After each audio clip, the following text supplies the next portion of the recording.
Hello, everybody, and welcome back to another episode of the Impact Farming Show. Today, we have an amazing guest. We have Bill Wirtz from the Consumer Choice Center. Bill, how are you doing? All good. How are you? Thanks for having me. I'm doing fantastic, and I am excited to have you on the show. So, we've been seeing Dutch farmers, German farmers, French farmers, and farmers from across Europe protesting. And that is exactly what this episode is about. I've been watching your coverage. So, I really want to dive into this to get the who, what, where, when, why, and a little bit more of the underlying current story and facts behind what's going on. So, before we dive in, can you share a little bit more about who you are, your role, and your interest in the European farmer protests? Of course, yeah. So my name is Bill Wirtz. I'm the Senior Policy Analyst at Consumer Choice Center. I cover agriculture and trade policy, and I've been doing that for the last almost 5 years now. I'm originally from a very small country called Luxembourg, which gives me the advantage of being fluent in German, French, and English, which makes, the coverage of a lot of this a lot easier. And what I've been doing over the past few years is look at the agricultural policies that are being implemented. And since 2020, the significant reforms that the European Union has been trying to embark on, which, as we'll find out as we discuss this, has been the cause for a lot of these protests. So I have really, this used to be the very niche issue of policy reforms that was not known and not publicly discussed as much as it is now. But it's something that has been years in the making, and I've been following it ever since. And I've found out that now with the farmer protest, there's significantly more interest in the issue. Absolutely. So, why don't we start with the German farmer protests? They started at the beginning of January, and there's been a lot of activity, a lot of coverage within our industry. But I still find there's a lot of people that don't know what's going on, why they're doing it, a lot of uh, different theories and information floating around. So, why don't you talk about the German farmers, the start of their protests, kind of set the stage, and then we'll bounce back and forward a little bit and cover the subject. Yes, so let me just start at the beginning. I mean, Yeah. ultimately, this has started with the fact that the German government is trying to plug a big hole in the budget. We're talking about 17 to 18 billion euros, and that is a significant amount that the German government, of course, has a few options of trying to mitigate. It goes into different types of policies to do that, but one, of course, is raising more revenue. Now, agricultural vehicles and diesel used in agriculture have always been exempt from specific excise taxes and CO2 taxes.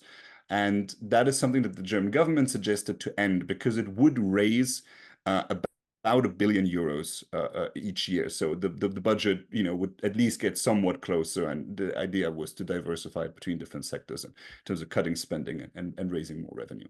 And farmers from the beginning had been in negotiation with the government and said, look, this is going to make it really difficult. We understand that if you run the numbers for 2023, that works out because we had a good harvest, but the tax increase would be for each year, and we don't know what the harvest looks like each year in the future. So they made those concerns clear, and the German government said, look, we really have a budgetary problem here. There's nothing we can do. And so the farmers took to the streets. And initially it was a sort of a quiet protest. So the protest actually started by farmers hanging their rubber boots on the signs of the names of the towns when you enter a town in Germany. So in rural towns they would hang their boots, and that's a type of protest, like because there's a German expression, hanging up your boots, essentially like giving up your profession or stopping what you're doing. Essentially, the message was, if the German government continues as is, a lot of us might have to actually retire or just declare bankruptcy. And then they took to big cities with their tractors, and thousands of farmers responded to that call by official farming representative unions and organizing groups. And it was a quite phenomenal display. I mean, anyone watching this, I do recommend to look at the imagery of how many people, how many farmers descended on Berlin, but also other major cities. to protest those measures. And I mean, it came to the point where at the speeches of those rallies, it was almost not an option for government representatives anymore to not show up. So you'd have the finance minister of Germany speaking at those rallies, explaining himself, and for the first 5 minutes couldn't even be heard because he was being booed by the farmers. So quite significant protests. And I think the most interesting thing about this is that so the farmers, one of the things they did was blocking the roads in and out of major cities. So this is blocking the motorways and saying we won't be able to get to work anymore because our profession might not be viable in the future. So why should you? However, I do have to say it is in stark contrast with some of the climate protesters who glued themselves to the roads because the tractors would always make way for emergency vehicles, which was not the case in the past, which gained the farmers' sympathies to the extent that in polling, 80% of Germans who are not associated with the agricultural sector said that they support the farmers in their protest, which is a lot, given that a lot of people were probably and not unjustifiably upset over those roadblocks. So what we've seen is that this had like significant political ramifications for a government that's already not particularly popular. So the farmers have added fuel to the fire to the impression that the government is essentially out of touch with the necessities of of working people. Wonderful. Thank you for setting the stage. I want to take us a few years back because this movement and farmers expressing their discontent with egg policy didn't just start with the German farmers. I know back in October 2019, the Dutch farmers started off. So I think it's important to go back there and chat about that situation a little bit. So, can you speak specifically to the Dutch farmers and why they started protesting? This all relates to soil fertility in the first place. You know, depending on the soil fertility of each European country, you have a fairly high or low fertilizer use. And the fertilizer use in the Netherlands is fairly high compared to the European average. And that, of course, brings an emissions burden that the Dutch government wanted to address. So according to EU policy, each member state has to do its part in order to reduce greenhouse gas emissions. And that's not just carbon dioxide, that's also methane, and that's also nitrous oxide, which is one of the effects of the use of fertilizers. And the Dutch government came to a point where it only had essentially the choice between stopping all construction in the country, which wasn't an option, or stopping all aviation. It's a significant connecting airport, Amsterdam Schiphol Airport, or significantly reducing the amount of livestock farmers, because the Dutch government said, look, I mean, we are also an export market. Do we really need to be an export market for instance, Dutch cheese?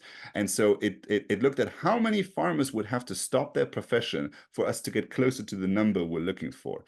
And ultimately, the plan would have meant that until 2030, the Netherlands would have gotten rid of about 30% of its livestock livestock farming business. And that meant that a lot of farmers would have to not be able to continue. And the way it tried to achieve that upset a lot of farmers because it said initially, we're going to buy you out. So we're going to pay you out of your profession to stop your profession. We're going to reimburse you for the costs. Now, some farmers were actually interested by this because they wanted to get out of the profession anyway, but that was a tiny fraction compared to the amount of farmers that said, no, we're not interested. This is a family business. This is rooted in our tradition for centuries. We don't want to give this up. And then I think the key point where the protests really started to become fairly, I mean, I don't want to say aggressive, but definitely very loud, was when a minister suggested that maybe this land buyback program might not be voluntary. It might become compulsory, and the government might just say your farm has been confiscated and here's the money to compensate you for it, but it's not an option for you anymore. And that, of course, that drove the farmers to the street in a fashion that the Netherlands has really rarely seen. We've had farmer protests in Europe before, but really never on this scale. Wow. That's unbelievable. And to think about that, that it wouldn't be voluntary. One, the fact that it was being suggested, Two, it wouldn't be voluntary. That just seems so at odds to the free countries that we live in, and so many of those farms being multi generation. I could see why they were a little bit upset about that, right? Oh, Oh, certainly, wow. certainly. I mean, Yeah. I mean, farming is deep rooted in many European countries. I mean, if you the average farm in Europe is also significantly smaller than it would be in the United States or in Canada. That a lot of this tradition, it's the way you produce. It's, you know, also the fact that a lot of Europeans have been for a very long time going to their farmers to buy directly from farmers. So there's this deep rooted tradition and understanding of the value of farming. And again, just like in Germany, what we've seen is that the citizens in the Netherlands have sympathized with the farmers. And we had more than just polling, we had a pretty good test because in early 2023, there were provincial elections in the Netherlands. And the largest amount of seats went to a farmers' party that previously was just a very small party. And suddenly there was no way around farmers in order to pass this piece of legislation. Right now, the Dutch government is in a bit of disarray because it stepped down, then there were new elections, and they haven't been able to build a coalition ever since. It's been a while.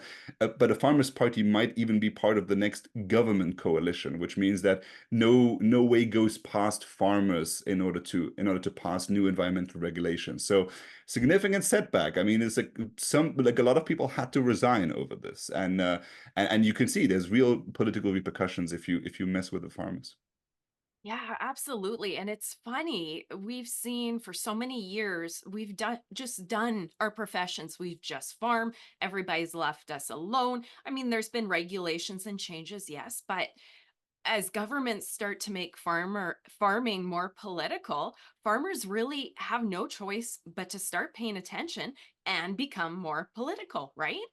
Unbelievable. Yeah, yeah. If you're not interested in politics, politics will eventually be interested in you. Yeah, yeah, absolutely.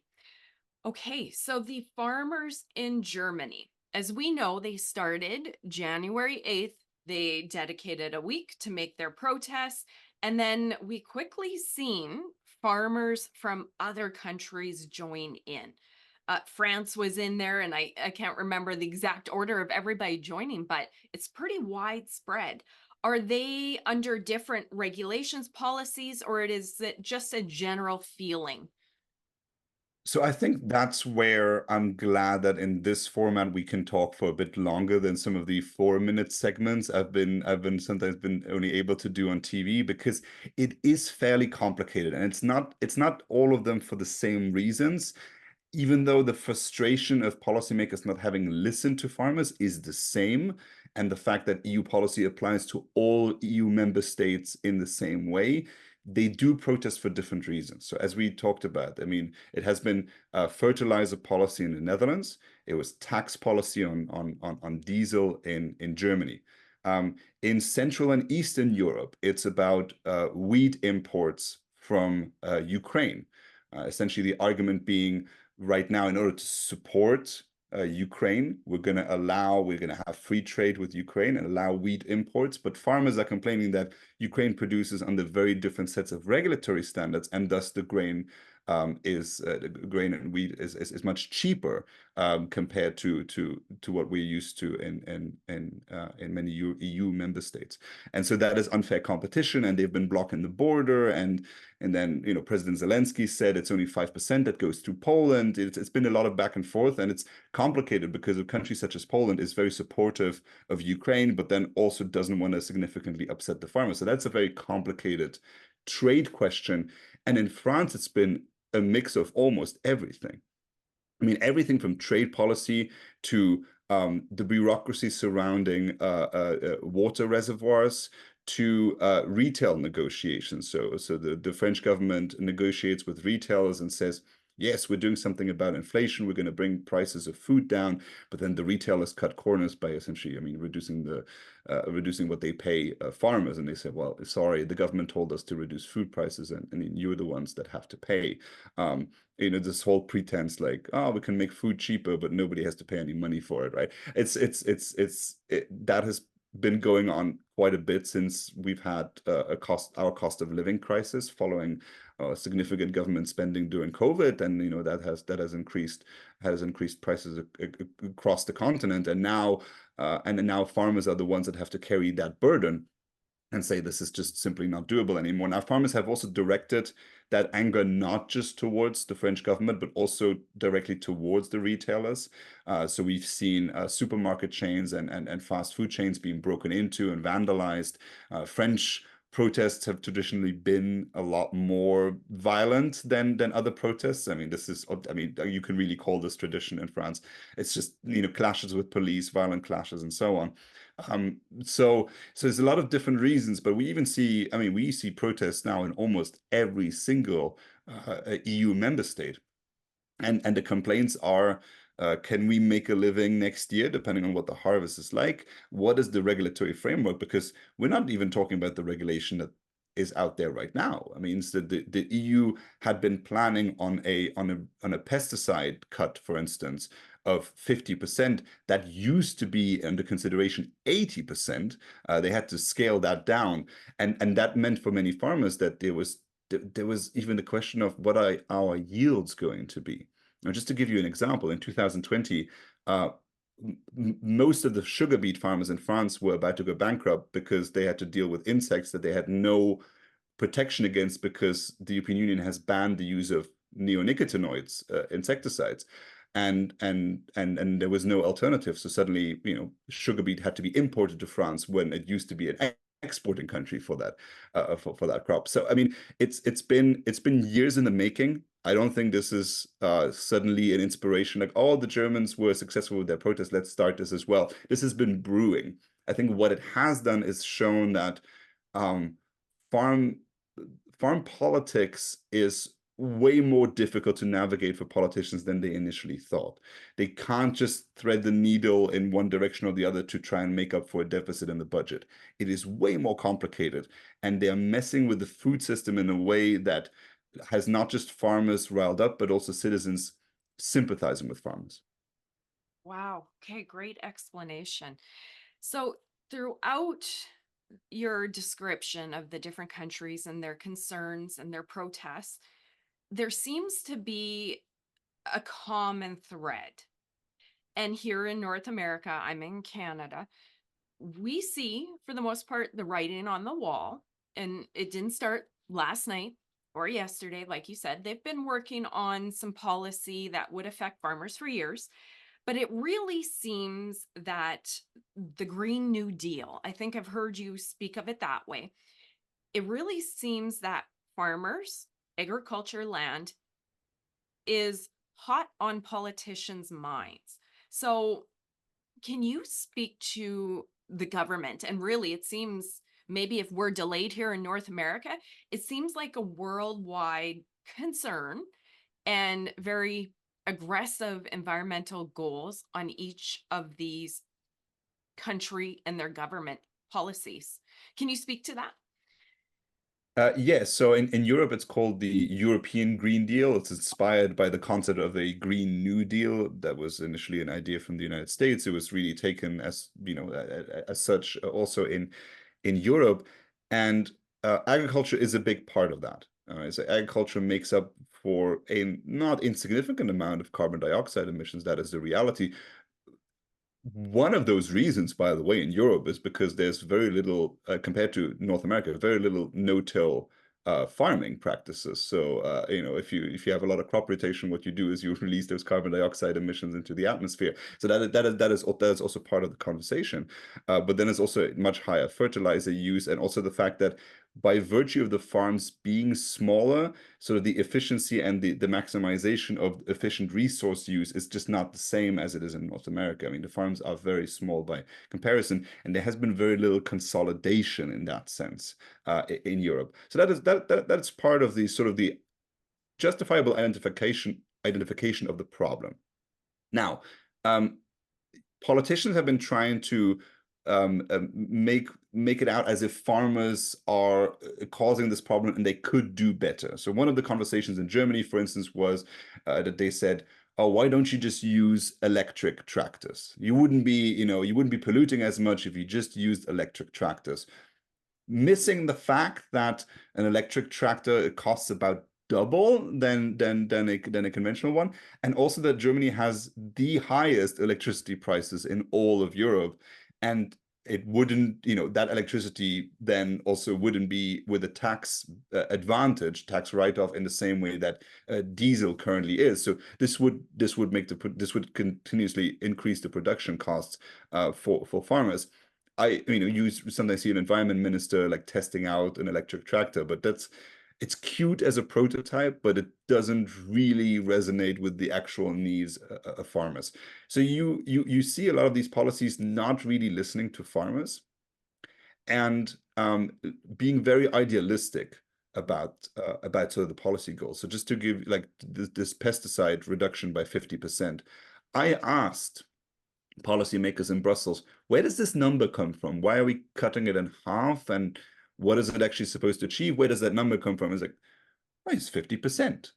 It is a political goal. It is no scientific backing. These are synthetic crop protection chemicals that were approved by EFSA, the European Food Safety Authority, as safe for use in the way that farmers use them. But it was also decided that for some reason we have to get rid of half of them. And the reason for that is a lot of activism in the NGO field, environmental activists that have a very nostalgic, idealistic view of farming that has nothing to do with evidence-based policymaking, but they're very, very effective at lobbying European policymakers. I mean, the likes of Greenpeace and others, just to name one, have been very influential in trying to influence policies. And what they favor is really the model. I mean, this idea of if only we farmed the way our ancestors did, everything would be better. But that is just, I mean, honestly, that is really silly. It's a sort of asinine debate about that, because if we farmed the same way we did in the 1960s, I think at Stanford, they did this study that found that if we farmed the same way we did in the 1960s, we would need an increased amount of farmland equivalent the size of Russia in order to feed the existing world population. So we need another Russia that we would dedicate just for farming. I mean, it's just not possible. We have a growing population. Farming has become more efficient, so we need to play into that and use fewer resources to produce better and more food. And so we're living in Europe right now. We have this very ideology-driven policymaking, and I think that is likely to stop because we have elections in June, and it looks like there will be considerable changes. In 2019, when the last European Parliament was elected, environmental policies were the number one concern. The number one concern right now is not that anymore. It's not environmental policy. It is now security, because we have a war in Europe, and it's cost of living and energy, which also relates to cost of living. How are we going to heat our homes? How are we going to pay our bills? How are people going to afford food? Just for reference, in Romania, 25% of disposable household income goes to food. 25%, a quarter of what you have to spend each month goes to food. So that's significant. I mean, that's much more than in the United States or Canada. So I think we're waking up now to the realities of it, and I think the election will be quite determining in what the future of agricultural policy looks like in Europe. Wonderful. You know, there is not one person that cares about the land and the environment more than farmers, which is the ironic thing. And what I've found and why I was so excited to have you on the show, and not a lot of people were watching the big and flashy videos of farmers protesting and making their discontent heard, but a lot of people don't see the writing on the wall.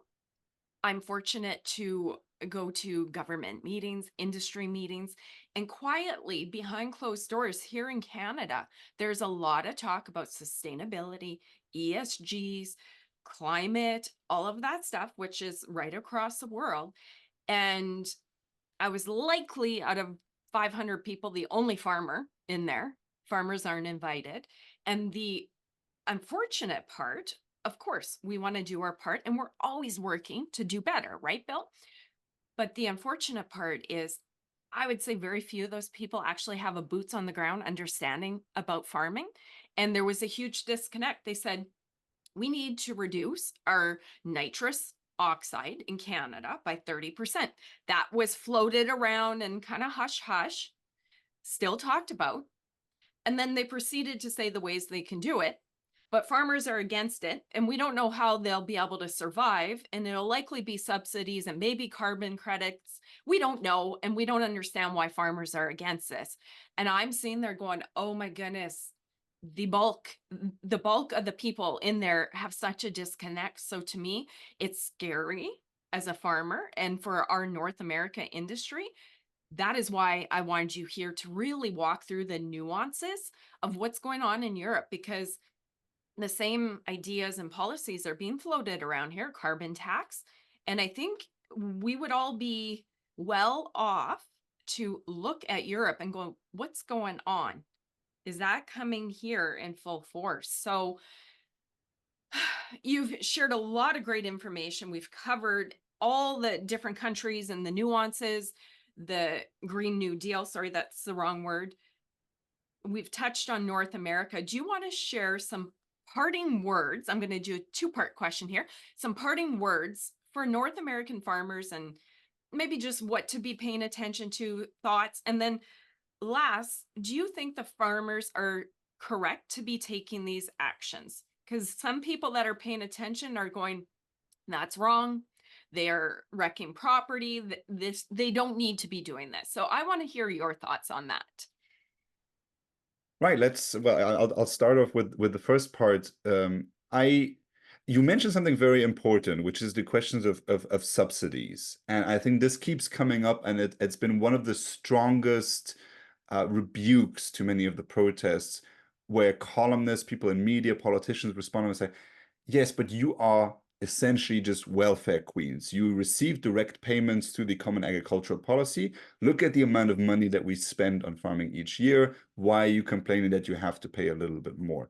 And I think the complication with these subsidy models, each time when you implement environmental policy and then you try and mitigate the consequences with subsidies, is that essentially you're blurring the effects of the policy, because now it's hard to tell, even for people like me and you that look at these policies, it's really hard for us to tell, are the farmers benefited more through the subsidy scheme, or are they hurt more by regulation? Because the only way for us really to find out would be to dial down the regulation and dial down the subsidies and then see if the businesses are viable. We've had so many years of different types of subsidies and different types of regulation, to the extent that, at least in Europe, I don't know exactly how it is in Canada, because you almost need a compliance team of lawyers to run a farm. It's become so burdensome to comply with all of those rules. I think a lot of Europeans really felt connected to there's this Amazon Prime show, Clarkson's Farm, with Jeremy Clarkson, where he starts a farm.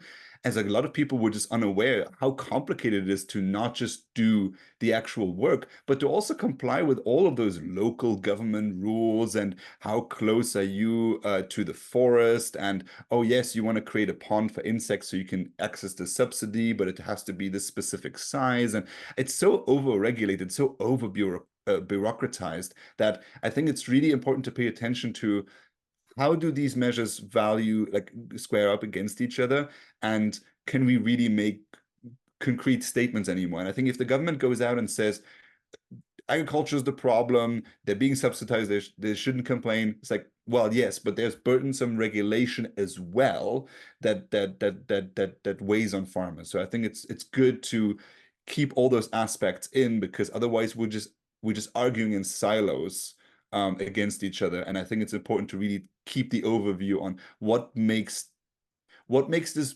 business run, because ultimately, yes, farming is tradition. It's a love for the profession, but it is also a business, and it needs to make money, right? Because people need to eat, including the people who make the food, right? So I think it's important to keep that in mind. And as per the last question, I I think it's not conducive of a good debate that convinces citizens if you destroy property, if you set things on fire, if you block roads. I think that's more complicated, because I think, yes, I mean, if all types of people protest for different things, and roads will be shut down in order to allow those protests to happen. That has always been the case. I think that's not a new thing with farmers.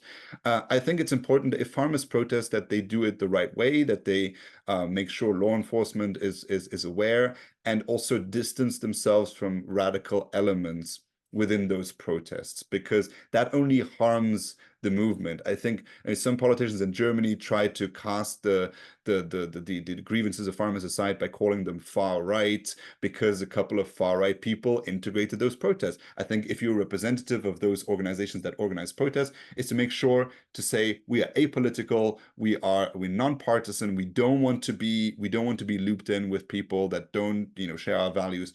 These are our specific grievances. These are the policies that we recommend instead, and then do it in a way that mobilizes a lot of farmers without having to set cars on fire and all of these things. Because I think eventually that'll get to a point where just the average citizen will not understand it anymore and just look at the destruction and not at the actual arguments being presented. So I think it's important to remain civil, even though that I can understand that it's very upsetting to people who have to make ends meet. But I think it's important for those, if those protests are supposed to be successful, they need to be civil. That's a well-balanced answer. Thank you. So one last question to wrap up, and just to wrap on a positive note, a forward future-looking note. Are the farmers being heard? Are they being successful? Do you think this will make a difference? Is it? And do you think it will make a difference? I think it will absolutely make a difference, because a lot of political parties for the coming election already are including in their manifestos policies that addresses the concerns of farmers. And that's a win of its own already. I mean, the rules in Germany have been scaled back. The French government has made some compromises as well. For now, though, there's no immediate break with EU environmental policy, because very often member states cannot actually break with that environmental policy because they have already agreed to it previously. The only thing that can actually change is for EU environmental policy to change. And we have an election in June that will decide the outcome of the next 5 years and what that policy will be. So I think if you're interested in this topic, I think for yourself and all the listeners, watch what happens in Europe in the coming months, because that will be indicative. Because what it would mean is that for all its grandstanding since 2019, Europe announcing to the rest of the world that we're going to become the green beacon of the world and we're going to show everyone how it's done. If there are changes to that environmental policy this year or next year, that would mean that we went from lecturing everyone else to having the protest and then changing the policy and showing essentially that there's a case study for how not to do it. And I think that will be incredibly valuable for people who work on these policies in other countries to show, okay, somebody's tried this before, it didn't work. So I think that's a very valuable lesson and something for people to watch out for. Wonderful. Farmers face a lot of adversity, a lot of risk, a lot of uncertainty. We know that. But I don't think I'd be mistaken to say that egg policy over the next 6 years, they seem to be working towards a 2030 date. Egg policy over the next 6 years will be one of the hottest and most important topics, Europe and right across North America, I think. I don't think it'd be incorrect to say that, would you? Absolutely. And I've written to that extent. I think I wrote a piece for the Boston Herald just over a year and a half ago where I made that claim. It's like agriculture policy is going to become the most important one. In the United States, for instance, I'm even surprised that that's not part of presidential debate questions. It's not really debated in that sense, maybe also because in the US, Congress has more influence over these things. I mean, Canada will eventually have an election. I'm curious as to what extent that will play a role as well. Will those questions be asked? I think for people working in media, I think it's important to not underestimate this topic, because a lot of people really underestimated it here in Europe. And are now suddenly have to learn about what those environmental policies actually are. And you saw that in the original reporting. A lot of people in media just didn't really understand why the farmers were protesting. So I think a lot of education is now happening in real time in Europe on these issues. So absolutely something to watch. And a lot of people are going to have to do their homework to understand it. Well, and I'm so thankful for you to come on the show and really break it down country by country and what's all going on, because not a lot of people understand and are not paying attention. So, Bill, I just wanted to thank you so much for coming on the show, sharing your wisdom. I really appreciate your time. Thank you for having me. You're very welcome. You in the audience, if you enjoyed this episode as much as I did, like it, share it, and get it out there. Every single farmer needs to hear the great information that Bill shared. Thank you. See you next week. Bye, guys.